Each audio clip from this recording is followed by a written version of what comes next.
News moves pretty fast, and if you don't stop and look around once in a while, you'll miss it. That's why James A. Brown slows down the news to ask better questions about America. No bumper stickers, no teams, no masters. It's the Weekly Note with James A. Brown.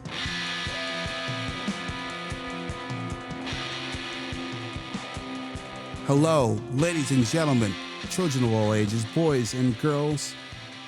Welcome to the Weekly Note. I'm James A. Brown. You could be anywhere in the world, but you're here with me, and I thank you for that sincerely.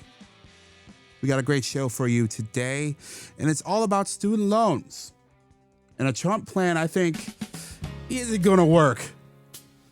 He wants to garnish wages of student loan borrowers. I doubt it. We'll get that far. We'll be right back.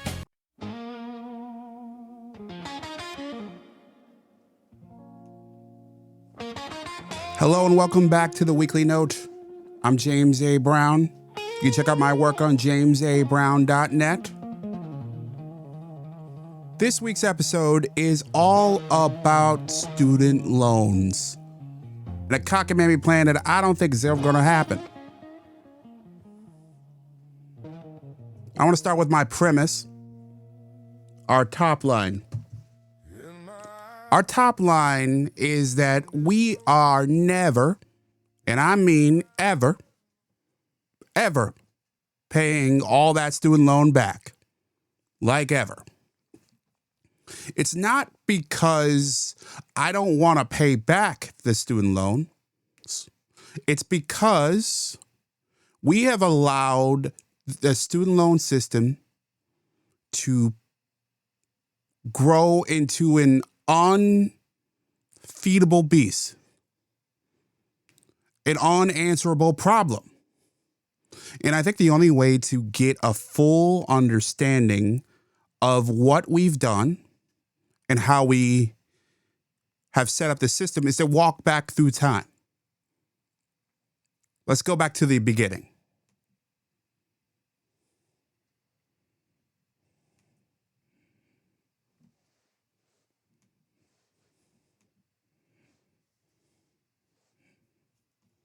Excuse me.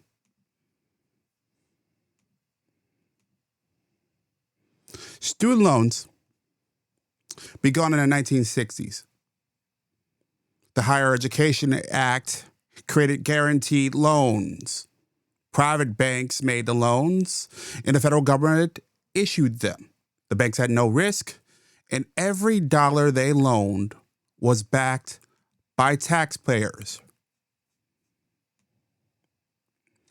And by the 1980s, what was clear is that we had barked up the wrong tree.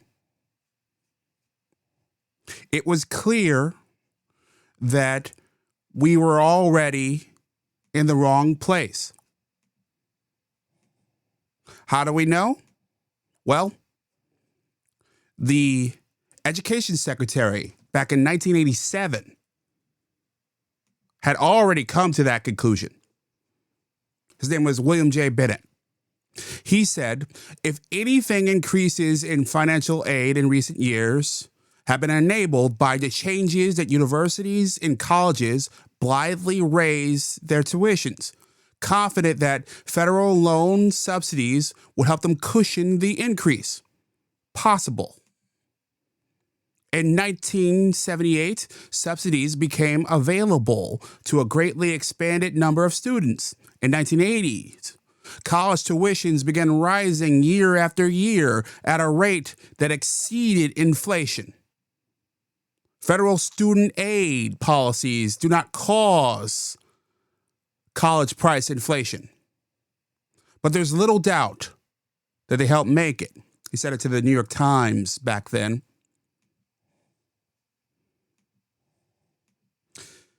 He knew at that point, and many of us also knew back in the 80s that this system was broken.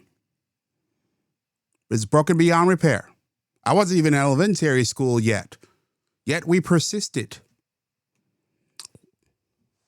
We've gone on to allow 42 million borrowers, including myself, to take out $1.6 trillion.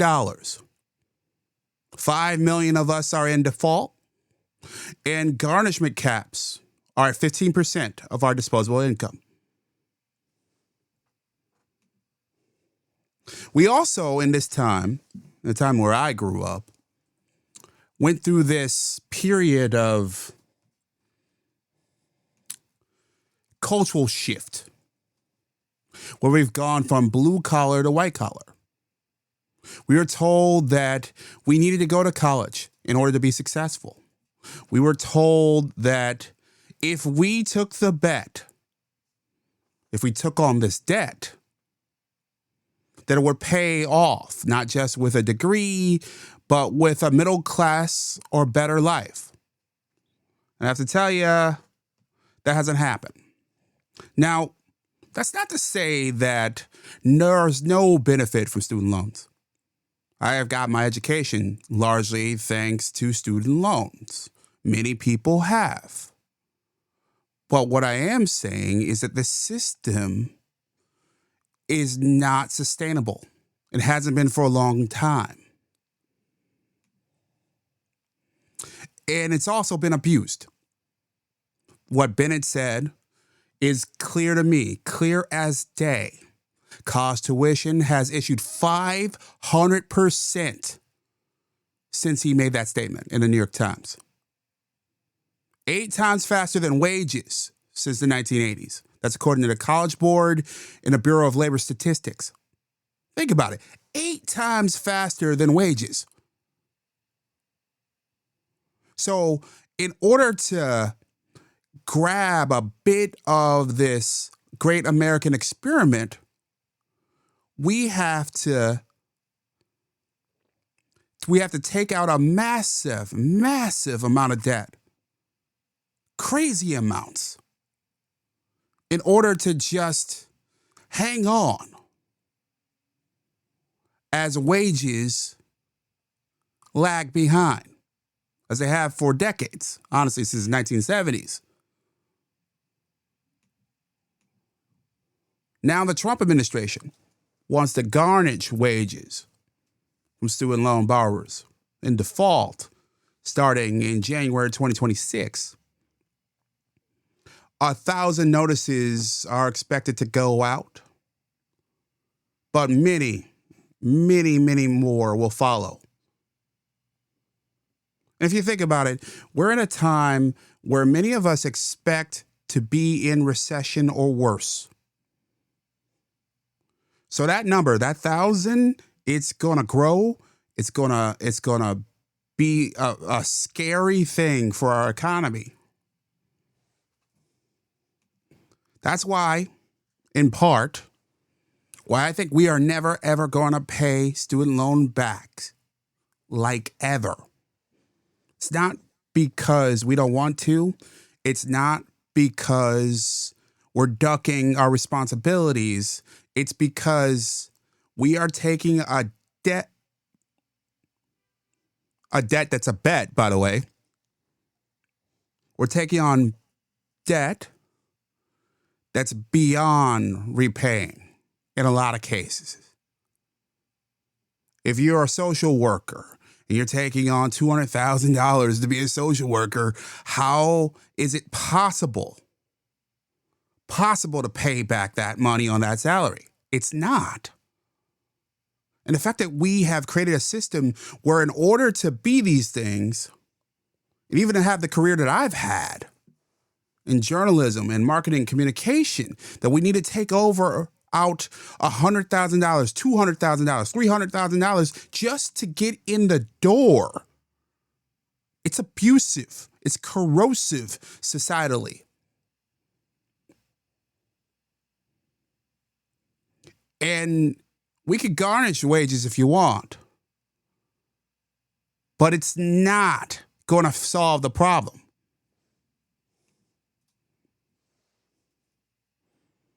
Even if you got $200 a month from 5 million borrowers, it doesn't cover all the interest. And we've already forgiven 190 billion because those debts aren't coming back. They're not going to be paid. So whether the Trump administration knows it or not, we aren't going to have this issue solved at all through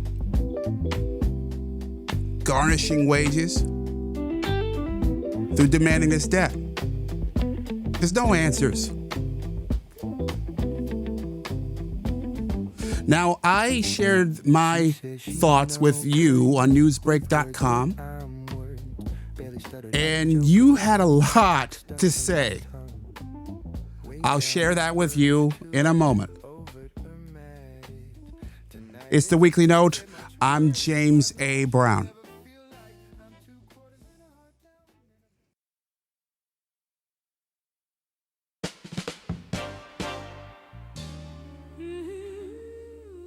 Hello and welcome to the Weekly Note. I'm James A. Brown. Thanks for joining me. You can check out my work at jamesabrown.net. Now, we're talking about student loan debts and why I don't think we're ever going to pay this back. In fact, I think we're headed toward a student loan debt jubilee. Why? Because we simply can't afford it. And we already know that student loan debt it's a anchor holding back our society, holding back the growth of so many Americans. So I think we're going to be in a situation as this anvil holds us back, as so many of us aren't going to be able to pay it all back, that whether it's the Trump administration or a future administration, we're going to end up saying no. We can't do this. We can't afford to chase people down just to get this payment. And I think, I felt this was not as controversial a statement as it turned out to be. My friends on newsbreak.com, where my column appears, many of them had a wide variety of feelings about all this. I want to share with them and respond to a few here. David sent me a text message. He said, "My biggest gripe is why the federal loans have such high interest rates. Parent Plus loans are 8%, but you could get a home rate at 4 or 5%. I think that's an astute notion. That why our student loan, especially Parent Plus loans, that's a specific type of student loan. It's not all student loans, but that's one. Once you've reached your max, that many people lean on to have enough money to live on. Why are those rates so high? I think it's a magnificent point, and it's one that I have myself. I don't have an answer for you. I think it's well worth looking into and well worth reconsidering if we continue the student loan system as is. Brendan Burns says that garnishing wages are a bad idea. People are already struggling to make ends meet. I guess we can add to the unemployment and homelessness because one is going to have to work if their check is being garnished. No one is going to want to work if their check is going garnished. You might as well find a job under the table or not work at all or just live off the government. This is going to end well for Trump. And I agree with you. Look, if $200 a month, if $300 a month is already too much for you, garnishing wages will only make the situation worse. And it's going to make people desperate. And they're going to do things that they shouldn't. Do things that are going to hurt the economy and hurt themselves and their families and other ways.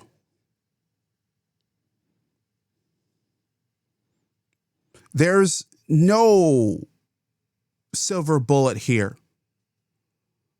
But this point that Brendan makes is one reason why I believe that we're going to, in the end, whether it's tomorrow or 10 years from now, why we will end up with a student loan debt jubilee, where we just forgive the debt instead of chasing people down to get that money back. I got this text. They didn't leave their name, but they said, my wife and I are in the middle class. She's a teacher and I deal poker at a casino. We both graduated from college with little debt and paid our own way. Our daughter just graduated and we paid for school and she did living expenses. Congratulations. It's the responsibility of people to manage their money better and pay off their own school. Why should they get a free pass on student loan debt? By the way, I'm a Democrat and I always vote. Thank you. I wish I knew your name. I would give you credit for this. Look, I'm not saying we shouldn't. I'm saying that we have to. I'm saying that this is becoming such an anvil on so many elements of our economy, in things like family formation, and things like business formation, and much larger elements of our day-to-day life are affected by something that we know isn't going to be paid back. Student loans are not something that can be forgiven by bankruptcy, but so many other things are.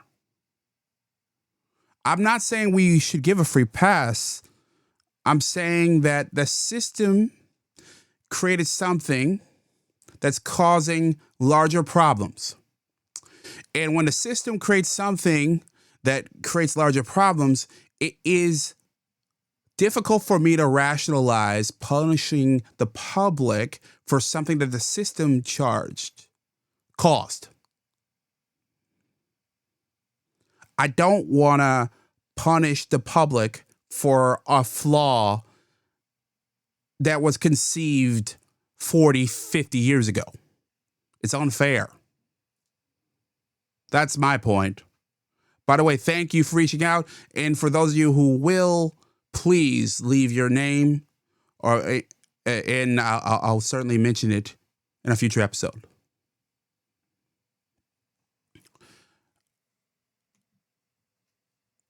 This was a text message. I also didn't receive this name. Okay, I paid my own way through college. No handouts or loans, the default student loans, and wasted time and money. And now I work at McDonald's. Is that my fault? Why should us taxpayers pay for losers? It's like a car loan. If you don't pay, they take it away from you. And you walk. So garnish away wages? It was their choice to go $200,000 in debt with no guarantees. If I bought a farm for $200,000 with the price of corn dropped and I go broke, then I got to get another job to stay afloat. But no one wants to work two jobs. Like I have my whole life. Now, I understand your point. I disagree. It's not their fault that the cost of an education has gone up and that their degree didn't pay off. We should take that into account as we offer degrees and we price the cost of college. This is the weekly note.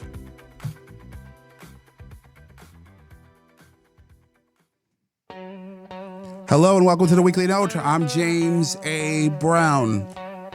We've been talking about the Trump administration's decision to pursue the garnishment of wages for default student loans and why I think it's folly.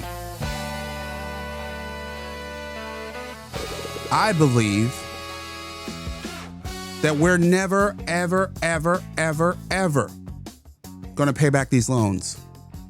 And we as a culture, as an economy,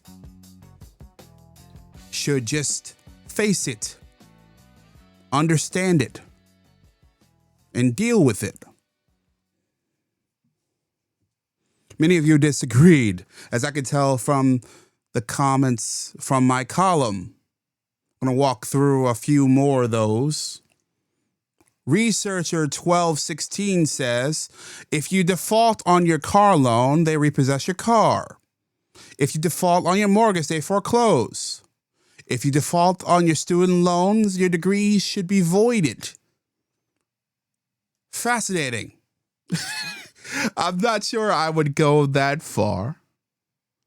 It does remind me of a conversation that I've had with several friends from college that perhaps there should be an expiration date on our degrees.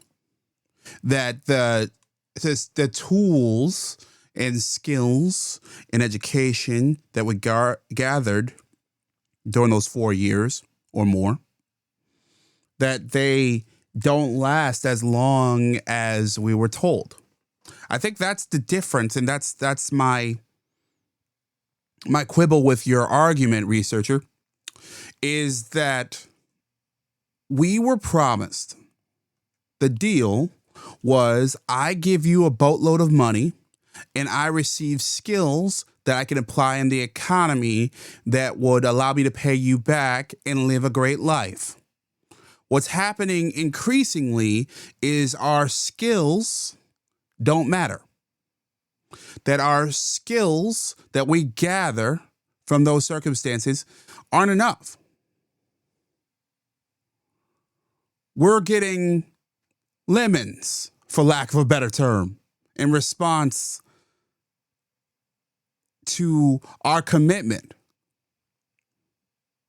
I do agree that it is strange that we're asking an 18-year-old to make a massive financial commitment at 18. Our brains are still developing. We're still figuring out what we want to be and what we want to do. And we're having to commit $100,000, $200,000 of future earnings. That feels wrong. That speaks to my perspective and how I've come to my conclusion about all this. David Rave says there's an option called trade school. Get a skill that has a good paying job, lower the costs, and pay back. There are so many things like robotics and AI that will have set your future, as well as traditional things like electricians, plumbing, HVAC, welding, and so on. If desired in some cases, you can go on to a 4-year school with credits gained. But what? You actually have to work with your hands and head.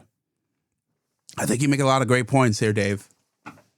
Look, I think that trade schools are great if you are interested in those trades.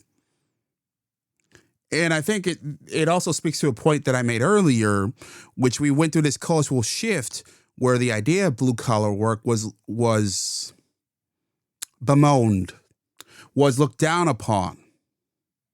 So folks that would have gone to a trade school ended up going to a liberal arts school. And I think that we need to transform how we approach and how we think about trades and how we teach our children about trades. But here's where I disagree with you. I'm not sure that robotics and AI's future earnings potential is as great as many people think. It's not that those won't be great jobs. They may be for a time.